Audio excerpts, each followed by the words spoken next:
உங்ககிட்ட நடந்ததெல்லாம் சொல்லணும்னு ட்ரை பண்ணிருக்கேன்.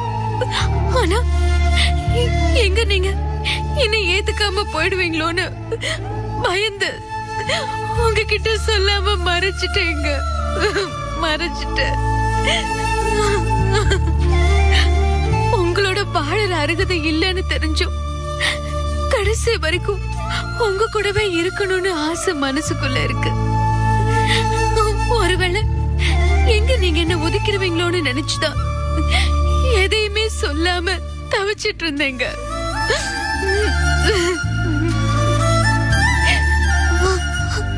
என்னோட தலையெழுத்து எல்லாருக்கும் நல்லது நினைக்கிற நீங்களே என்ன வெறுத்து ஒதுக்கணுங்கிற நிலைமை வரணும்னு இருக்கு.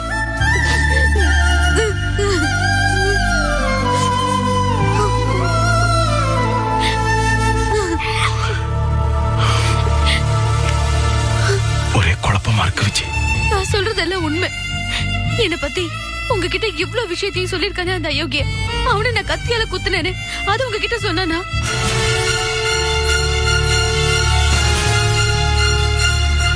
என்ன சொல்ற? நிஜமா தாங்க சொல்றேன். ஒரு நாள் அவன் வீடு தேடி வந்து ரொம்ப வரம்பு மீறி நடந்துக்க பார்த்தா. அந்த நேரம் அவன் முகத்திலேயே முழிக்க கூடாதுன்னு வெறுப்புல இருந்த என்னால பொறுத்துக்கவே முடியலங்க. எதை பத்தியும் யோசிக்காம அவனை கத்தியால குத்திட்டேங்க.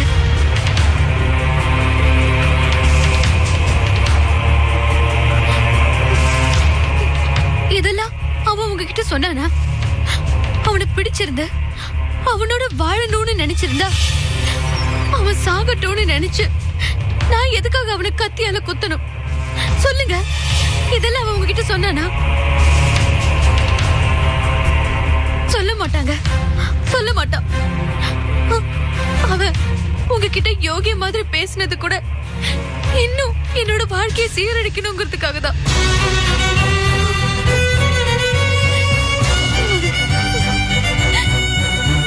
என்னங்க இப்ப நான் சொல்றேன், என்ன அவன் எடுத்து கூட்டிட்டு போங்க. என்னோட ஆத்திரம் தீர என் கையால அவனை நான் கொண்டு போட்டுறேன். என்ன மட்டும் இல்லைங்க, இன்னும் சில பெண்களோட வாழ்க்கையை நாசம் பண்ணிருக்கான். இத தெரிஞ்சதும் அவன் பொண்டாட்டி புள்ளைய கூட்டிக்கிட்டு இவனை தலைமொழிகிட்டு போயிட்டாங்க.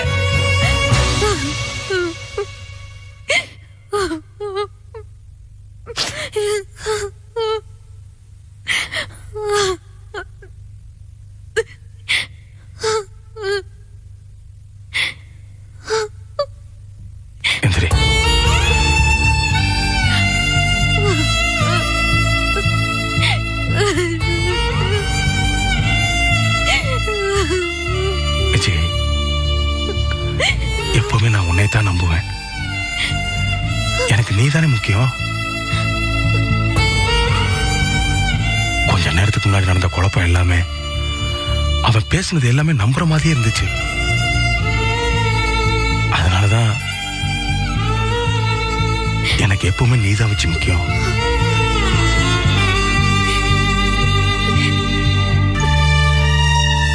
ஏன் வச்சு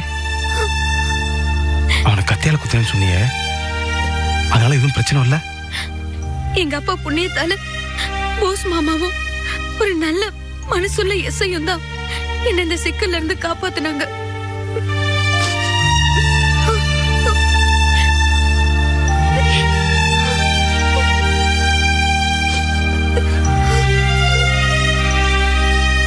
விஜய், இந்த பிரச்சனை மாமாக்கு தெரியுமா? தெரியாதுங்க, தெரியாது.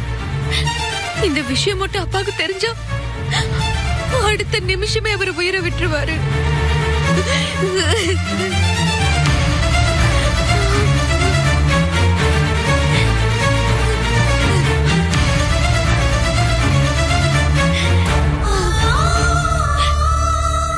இது பாருங்க, நீங்க என்ன வெறுத்து ஒதுக்குனாலும் சரி, இல்ல நான் சாகிறதா இருந்தாலும் சரி, கடைசி வரைக்கும் உங்க பொண்டாட்டியா தாங்க இருப்பேன். விஜய்,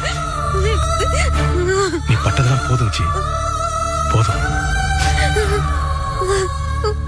இன்னையோட இந்த பிரச்சனைக்கு ஒரு முற்றுப்புள்ளி விழப்போகுது. நீதான் எல்லாத்தையும் என்கிட்ட சொல்லிட்டேல. அந்த இளங்கோவை இனிமே நான் பாத்துக்கிறேன். நீ நிம்மதியாரு.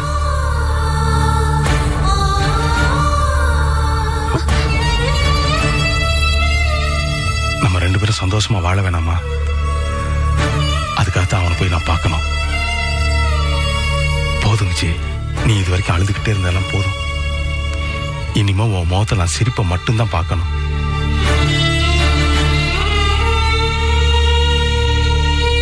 தைரியமா இரு.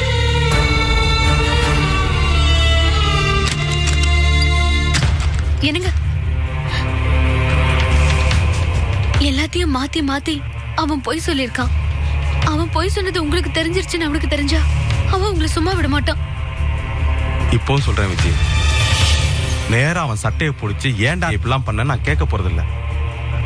டீசெண்டா அவன்கிட்ட போய் அவன் பண்ண தப்பெல்லாம் எடுத்து சொல்லி இனிமேல் இதுல தலையிடாத ஒதுங்கிடுன்னு தான் சொல்ல போறேன். நீங்க அப்படி சொல்வீங்க, ஆனா அவன் கேட்கணுமே. எனக்கு தெரியுங்க, அவன் வெறி பிடிச்சவன் மாதிரி மாறிடுவான். அவன்கிட்ட மரியாதையா பேசணும்னு நினைச்சுதான் நான் போறேன்.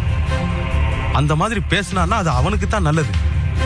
அவன் வேற மாதிரி பேசினான்னு வச்சுக்கேன், என் பொண்டாட்டியை இவ்வளவு நாளா நான் பிரிஞ்சு இருக்கிறதுக்கு காரணம் அவன் தான். ஒரு நிமிஷம் நினைச்சேன்னு வச்சுக்க, அடுத்த நிமிஷமே அவன் காலி. என்னங்க, எனக்கு என்னமோ ரொம்ப பயமா இருக்கு. நீங்க போஸ்ட் மாமா வேணா கூட்டிட்டு போங்க. இது என் பொண்டாட்டி சம்பந்தப்பட்ட விஷயம். நீதான் எல்லாத்தையும் என்கிட்ட சொல்லிட்டியே. ஒரு புருஷனா நான் தானே இதை டீல் பண்ணணும்.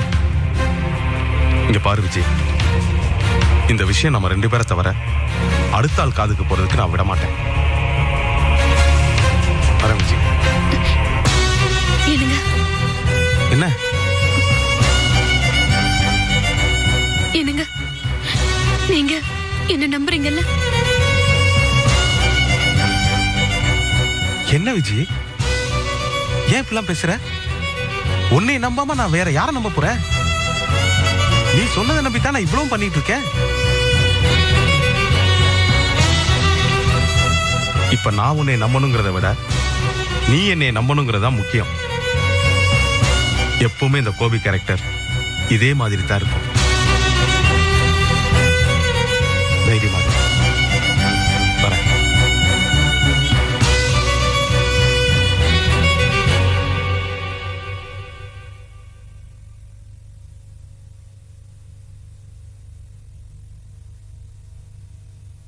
டே கோபி, எப்பவுமே தொழில் தான் முக்கியம்னு சொல்லுவேன்.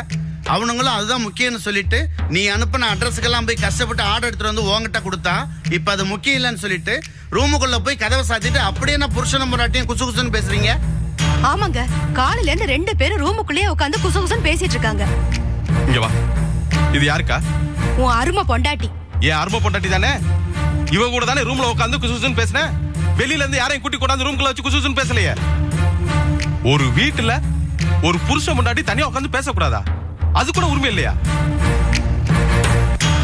எதுக்குமே ஒரு அளவு இருக்கு, லிமிட்டை தாண்டாது.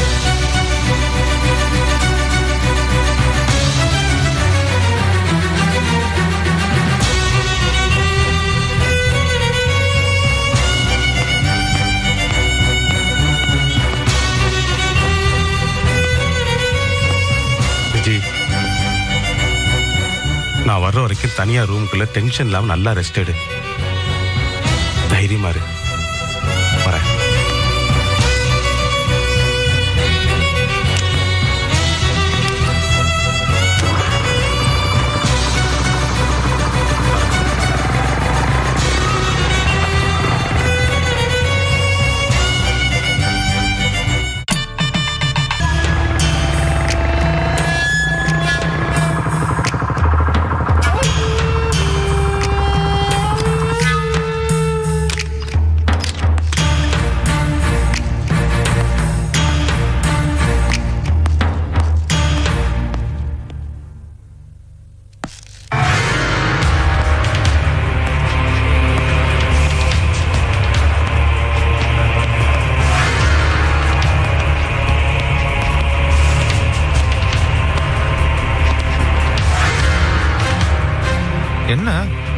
என்ன சார் தனியா வந்திருக்கீங்க?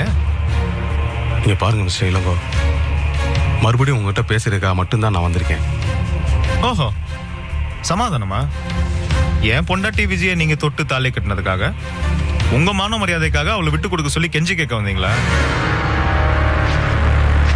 இளங்கோ, நீங்க தப்பு மேல தப்பு பண்றீங்க. அது உங்களுக்கு நல்லதில்ல. ஏன் பொண்டாட்டி மேல நீ உரிமை கொண்டாடுவ? அதை நான் பார்த்துட்டு வாழ்த்திட்டு போணுமா? இங்க பார், விஜயோட பேரை சொல்றது கூட உனக்கு அருகதை கிடையாது. அது விஜய் சொல்லட்டும். சொல்லிட்டாலே, உன் வயித்துல இருக்க தழும்புதான் அதுக்கு பதில் சொல்லிட்டாலே. நீ சாருன்னு தானே கத்தியால குத்திருக்கா.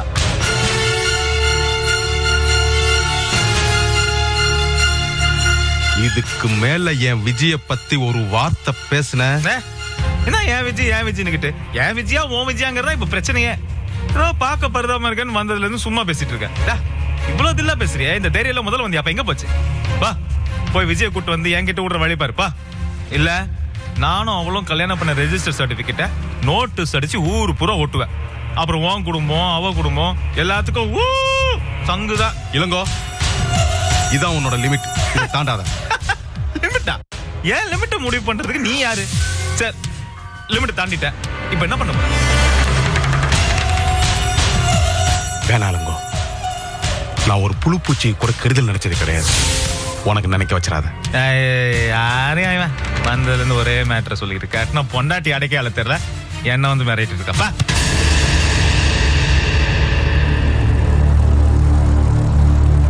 இளங்கோ, பொறுமையை சோதிக்காத. எங்களுக்கு அதான் வேலை, அதுக்கு தான் இங்க நின்று இருக்கோம்.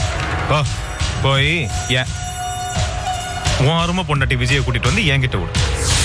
சரி வேணாம்பா, நீ ஏன் விஜய் உன் பொண்டாட்டியை வச்சுக்க. ஆனா நான் அப்பப்ப வந்துட்டு போறேன்.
சத்தியமா அந்த பக்கமே வர மாட்டேன் கோபி.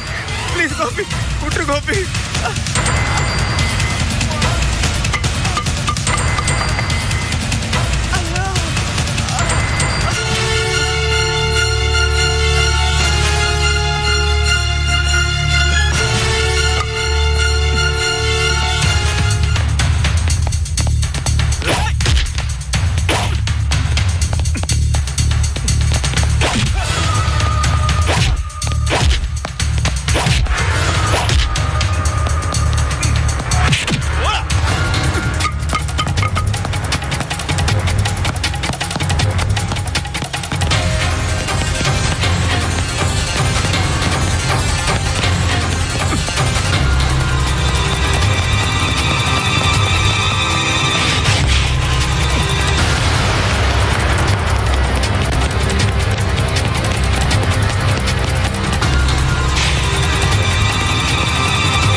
3 பேருமே அவுட். நம்ம இவனுக்கு 2 பேரை தானே துரத்திட்டு வந்தோம். இவன் எங்க இருந்து வந்தா? இவனையும் தீவிரவாதி நினைச்சு தான் சுட்டேன். என்கவுண்டர்ல பப்ளிக்கை ஷூட் பண்ணோம் தெரிஞ்சுன்னா பெரிய பிரச்சனை ஆயிரும். இவன் யாரு என்னன்னு தீர விசாரிங்க. கேட்கறதுக்கு நாதி இல்லைன்னா இவனையும் தீவிரவாதி லிஸ்ட்ல சேர்த்துருங்க. முதல்ல பாடிகளை ஆம்புலன்ஸ்ல ஏற்றி ஹாஸ்பிட்டலுக்கு அனுப்புங்க.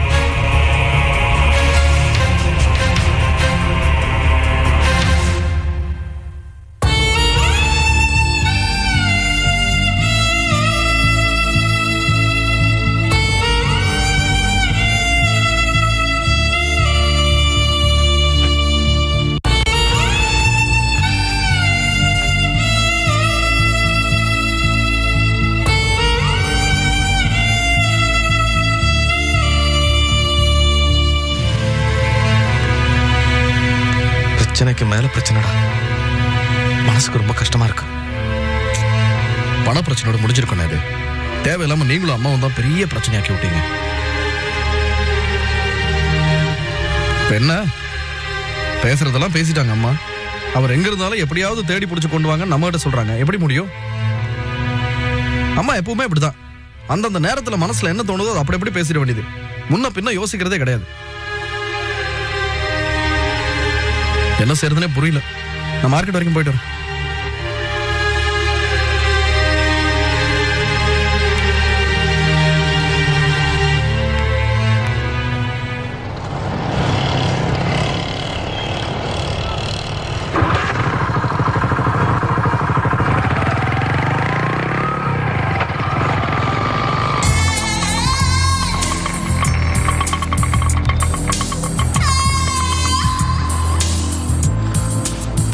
என்ன சொல்லாது?